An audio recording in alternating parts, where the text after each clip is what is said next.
सब लोगों को जय मसीह की। मैं विश्वास करता हूं कि आप सब लोग सही सलामत है। आप, आपका परिवार और आपके कलीसिया, आपकी सेवकाई सब कुछ बहुत अच्छे से चल रहा है। पिछले वीडियो में हम लोग ये देख रहे थे कि हम अपने जीवन को किस प्रकार से बदल सकते हैं। हमने देखा कि रोमियो के पत्र उसके 12वें अध्याय से कि अगर हम अपने जीवन को बदलते हैं तो हम परमेश्वर का जो हमारे जीवन के लिए जो मकसद है उसे हम अच्छे से पहचान सकते हैं। और बदलने के लिए हमें अपने मन को बदलना जरूरी है करके भी हम लोगों ने देखा था। लेकिन आज हम लोग इस वीडियो में ये देखेंगे एक बदला हुआ एक इंसान का जीवन का स्वभाव, जीवन का शैली किस प्रकार से होना चाहिए। अब मैं आपको बताना चाहता हूं कि ये वीडियो ने तो ये शिक्षा हमें क्यों लेना है, ये बदला हुआ एक जीवन किस प्रकार से होना चाहिए करके हमें ये क्यों जानना है। अक्सर ये देखा जाता है कि जब एक नए व्यक्ति जब बपतिस्मा लेने के बाद, नहीं तो प्रभु यीशु मसीह में विश्वास कर बपतिस्मा लेने के बाद कलीसिया का जब सदस्य बन जाता है तो प्रभु यीशु मसीह के शिक्षा से वो पूरे तरीके से अनजान रहता है। और ये भी देखा जाता है कि कई बार जो है आजकल वर्तमान के कलीसिया में, ज़्यादा से ज़्यादा कलीसिया में जब एक व्यक्ति कलीसिया के अंदर जब जुड़ जाता है, उस परिवार का व्यक्ति जब बन जाता है, उसके बाद वो मसीह के द्वारा मिला हुआ नहीं तो सुसमाचार की आज़ादी जो उसे मिला है, उस आज़ादी को पूरी तरीके से वो खो देता है। क्यों?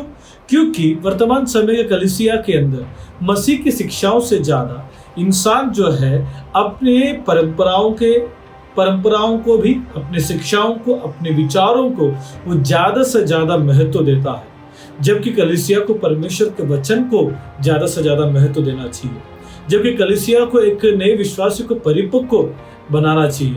एक उदाहरण मैं आपके सामने बताता हूँ और वो कोई भी नहीं है, वो हमारा प्रभु यीशु मसीह है। क्यों यहूदी लोग प्रभु यीशु मसीह को ग्रहण क्यों नहीं कर पा रहे थे? क्यों प्रभु यीशु मसीह की शिक्षाओं को यहूदी लोग स्वीकार क्यों नहीं कर पा रहे थे, जबकि प्रभु यीशु मसीह परमेश्वर की तरफ से आया हुआ था? वो इसलिए था, यहूदी लोग नाम के लिए परमेश्वर को जरूर जानते थे, परमेश्वर की व्यवस्थाओं को हम ज्यादातर मानते हैं करके वो जरूर कहते थे, लेकिन वो अपने दिल के अंदर परमेश्वर की व्यवस्थाओं से भी बढ़कर अपने रीति रिवाज नहीं तो अपनी शिक्षाओं को, अपने विचारों को ज्यादा महत्व देते थे। प्रभु यीशु मसीह पापियों के पास जाता था, प्रभु यीशु मसीह पापियों को नहीं तो परमेश्वर के पास लेकर आना चाहता था। वो चाहता था कि हर एक इंसान उसके कदमों पर चले और परमेश्वर को खुश करे। आज हम लोग देखेंगे रोमियो के पत्र उसके 14 अध्याय से हम लोग देखेंगे, उसके 1 से लेकर 23 तक हम लोग पढ़कर देखेंगे। इसे अच्छे से समझने के लिए ये बहुत बड़ा भाग है, लेकिन उससे पहले जो है मैं आपके सामने करीबन कुछ सवालों को इस आयत के अंदर से मैं आपके सामने रखना चाहता हूँ। आइए हम लोग इन सवालों को देखते हैं। ये सवाल जो है आपके स्क्रीन में आएगा, आप लोग मेरे साथ इन सवालों को देख सकते हैं। पहला सवाल, हर एक मसीह को अपने जीवन को जीने के तरीके के बारे में अलग अलग विचार और राय हो सकता है, लेकिन इसका क्या मतलब है? अपने स्वयं के दिमाग में पूरे तरीके से स्पष्ट होना चाहिए कि आपको क्या करना चाहिए। ये सवाल जो है आयत 4 से है। अब दूसरा सवाल, किसी दूसरे मसीह को न्याय करने का क्या मतलब है? क्रूर होने या अन्य मसीह पर आरोप लगाने का क्या मतलब है? तीसरा सवाल, ऐसा कुछ भी ना करने का क्या मतलब है कि जो आपके भाई को पाप के लिए प्रेरित करेगा? चौथा सवाल, एक मजबूत विश्वास का क्या मतलब है और कमजोर विश्वास रखने का क्या मतलब है? आइए हम इन 23 आयतों को हम लोग बहुत अच्छे से समझने के लिए कोशिश करते हैं। कुछ आयतों को जो है मैं आपके स्क्रीन में जरूर दिखाऊंगा। इन आयतों को देखकर हम लोग मिलकर इन 23 आयत को हम लोग मिलकर सीखते हैं। सबसे पहले हम लोग आयत 3 में देखते हैं कि वहां पर प्रभु यीशु मसीह का सेवक जब पौलुस है साफ तरीके से लिखा है कि हर एक व्यक्ति ने तो हर एक विश्वासी को परमेश्वर ने ग्रहण किया है। अगर एक व्यक्ति को परमेश्वर ने ग्रहण किया है तो आयत 4 में देखिए, वहां पर साफ तरीके से लिखा है कि तू कौन है जो दूसरे के सेवक पर दोष लगाता है? तो हर एक व्यक्ति जो है, एक व्यक्ति के सेवक से बढ़कर, एक दूसरे व्यक्ति के सेवक से बढ़कर वो प्रभु यीशु मसीह का सेवक है और प्रभु यीशु मसीह हर एक सेवक का मालिक है। तो एक सेवक को दूसरे सेवक के ऊपर, नैतिक व्यक्ति को दूसरे व्यक्ति के ऊपर दोष लगाने का कोई भी अधिकार नहीं है। अगर दोष अगर कोई लगा सकता है, अगर न्याय अगर कोई कर सकता है, वो केवल प्रभु यीशु मसीह है। यहाँ पर भी इस कलीसिया के अंदर भी एक समस्या था। लोग खाने पीने के बारे में विचार कर नहीं तो एक दूसरे के ऊपर दोष लगाते थे। उसका मतलब ये था कि वो प्रभु यीशु मसीह के शिक्षाओं से ज्यादा अपने विचारों पर वो ध्यान देते थे। आइए हम लोग देखते हैं आयत 8 में क्या लिखा हुआ है। उससे पहले हम लोग आयत 5 में देखेंगे कि पौलुस कहता है कि हर एक व्यक्ति को अपने जीवन में, अपने मसीह जीवन में पूरे तरीके से निश्चय होकर अपने मसीह जीवन को जीना बहुत जरूरी है। आयत 8 में हमारे जीवन का मकसद लिखा हुआ है। अगर हम जिएंगे तो मसीह के लिए जिएंगे, अगर हम मरेंगे तो वो मसीह के लिए मरना है। ये अगर हम जिए या मरे, वो केवल हमारा जीवन केवल मसीह के लिए होना चाहिए। हमें क्यों मसीह के लिए जीना है, हमें क्यों मसीह के लिए मरना है, उसका आयत 9 में लिखा है कि मसीह इसलिए मरा और इसलिए जी उठा कि वो मरे हुए और जीवितों दोनों का प्रभु हो। प्रभु का मतलब वो हमारा स्वामी है और हम उसके सेवक हैं। एक सेवक को अपने जीवन में कोई भी निर्णय लेने का अधिकार नहीं है। अगर हमारे जीवन में अगर कोई हुक्म अगर चला सकता है, वो केवल प्रभु यीशु मसीह ही हमारे जीवन में हुक्म चला सकते हैं। हमारे जीवन में जीवन का मकसद क्या है, वो हम लोग 17 और 18 में देखते हैं कि हमारे जीवन का मकसद है कि हमारा ध्यान जो है परमेश्वर के राज्य के बारे में हमेशा अपने मन को लगाए। मत्ती के सुसमाचार में भी हम लोग देखते हैं सबसे पहले जो है हमें परमेश्वर के राज्य के बारे में सोचना चाहिए। यहाँ पर क्या लिखा हुआ है कि परमेश्वर का राज्य जो है हम जैसे सोचते हैं वैसे खाने पीने के बारे में नहीं है, परंतु परमेश्वर के राज्य में परमेश्वर की धार्मिकता के बारे में विचार करते हैं। हमें मेल मिलाप के बारे में विचार करना जरूरी है और हमें परमेश्वर ने दिया हुआ आनंद के विषय के बारे में हमें ध्यान देना है जो हमें पवित्र आत्मा से हमें मिलता है। अगर हम इन बातों को ध्यान देंगे, जैसे कि धार्मिकता है, परमेश्वर की मेल मिलाप और परमेश्वर की आनंद, पवित्र आत्मा से द्वारा जो हमें मिलता है, परमेश्वर के साथ के संबंधों को अगर हम ज्यादा अगर ध्यान देंगे, बजाय हम अपने विचारों को ज्यादा ध्यान दें, अगर हम परमेश्वर के विचारों को अगर ध्यान दें, परमेश्वर के संबंधों पर अगर हम ध्यान देंगे, तो हम परमेश्वर का ग्रहण योग्य बन सकते हैं। उसके 20वें आयत में क्या लिखा हुआ है, भोजन के लिए परमेश्वर के काम को ना बिगाड़ो।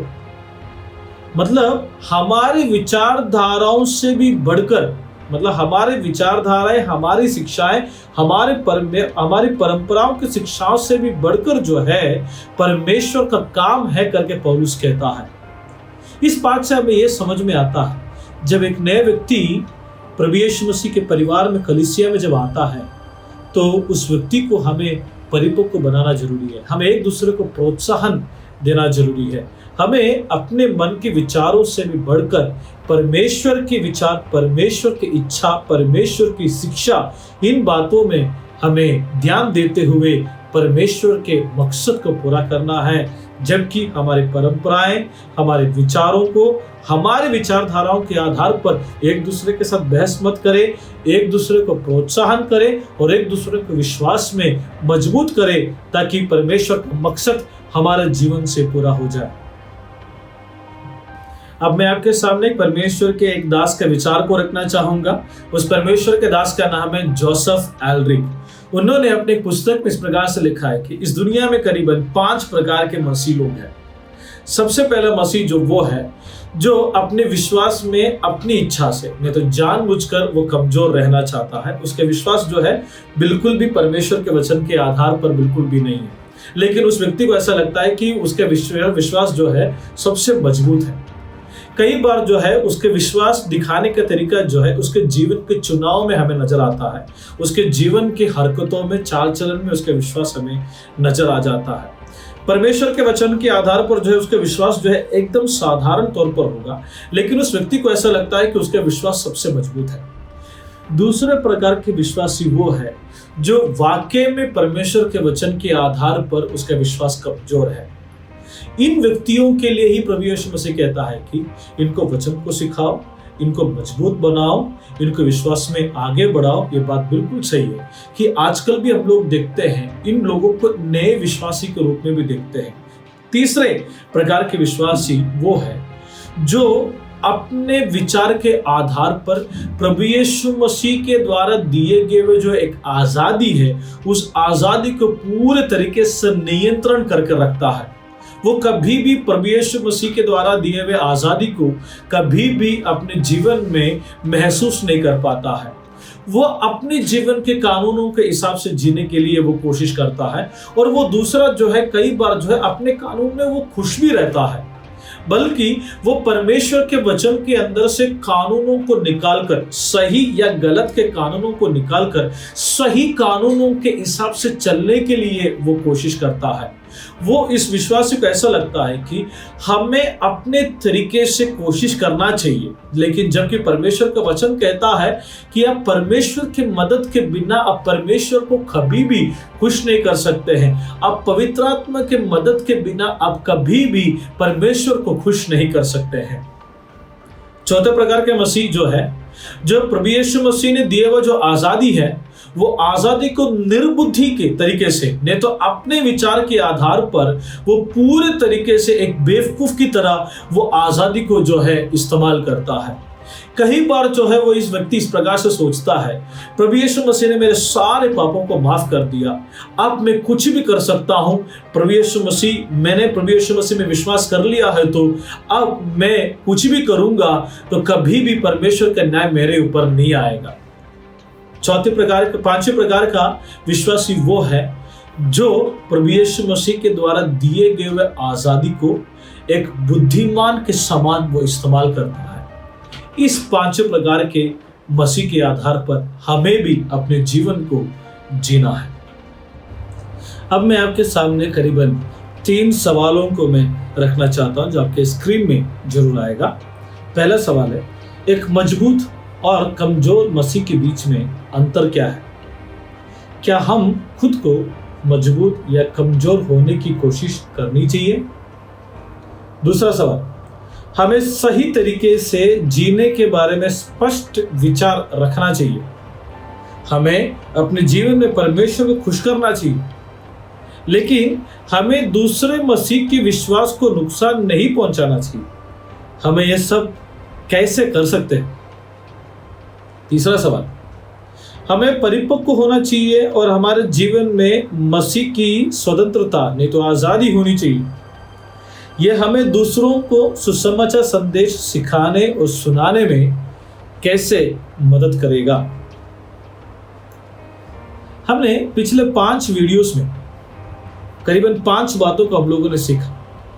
हमारे पहले वीडियो में हम लोगों ने देखा था कि एक व्यक्ति को संपूर्ण सुसमाचार में विश्वास करना चाहिए। संपूर्ण सुसमाचार में विश्वास करने वाले व्यक्ति उसके बाद वो बपतिस्मा लेता है। बपतिस्मा क्या है करके भी हम लोगों ने देखा था। बपतिस्मा जो है परमेश्वर के एक आदेश है, और बपतिस्मा लेकर जो है हम परमेश्वर के परिवार के अंदर एक सदस्य बनते हैं। और हम ये भी बताते हैं कि बपतिस्मा लेते हुए हमारे प्रभु यीशु मसीह के साथ क्या हुआ था, हम उसके साथ मिल रहे हैं और एक नए जीवन का निर्णय ले रहे हैं। एक बपतिस्मा लिया हुआ व्यक्ति जब कलीसिया का सदस्य बन जाता है तो प्रभु यीशु मसीह की शिक्षाओं को क्यों सीखना चाहिए, ये हमने तीसरे वीडियो में देखा था। और हमने ये भी देखा था कि एक व्यक्ति मसीह की शिक्षाओं को जब लेता है तो क्या क्या फायदा होता है उसके व्यक्तिगत जीवन में, उसके परिवार के अंदर, उसके सामाजिक जीवन में, वो किस प्रकार से परमेश्वर के वचन के ऊपर मदद लेते हुए अपने जीवन को पूरे तरीके से बदल सकता है। उसके बाद हम लोगों ने ये देखा था कि परमेश्वर के वचन के अंदर शिक्षाओं के ऊपर भरोसा रखने वाला व्यक्ति, नहीं तो निर्भर रहने वाला एक व्यक्ति किस प्रकार से अपने जीवन को बदल सकता है। उसके मन को नया करते हुए अपने चाल चलन को बदल सकता है। चाल चलन को बदलते हुए वो परमेश्वर की इच्छाओं को वो समझ सकता है। और आज हम लोगों ने इस वीडियो में देखा कि बदला हुआ एक व्यक्ति का जीवन किस प्रकार से होना चाहिए। इन 5 बातों को मैं आपके सामने रखना चाहता हूँ। क्या हमने संपूर्ण सुसमाचार में विश्वास किया है? क्या हमने संपूर्ण सुसमाचार में विश्वास करने के बाद हमने बपतिस्मा लिया है? अगर हम बपतिस्मा लेकर कलीसिया का सदस्य है तो क्या हम वाकई में परमेश्वर के वचन को सीखने की एक जोश नहीं तो एक इच्छा हमारे कलीसिया के अंदर है? परमेश्वर के वचन को शिक्षाओं को लेकर क्या हम अपने जीवन को बदलने का निर्णय हमने लिया है? या आज बदला हुआ हमारा जीवन किस प्रकार से है करके हम लोग अपने जीवन को परख सकते हैं? मेरी प्रार्थना आपके लिए यह है कि परमेश्वर हमारे व्यक्तिगत मसीह जीवन को बनाने में परमेश्वर हमारी मदद करे और परमेश्वर आप सबको आशीष दे।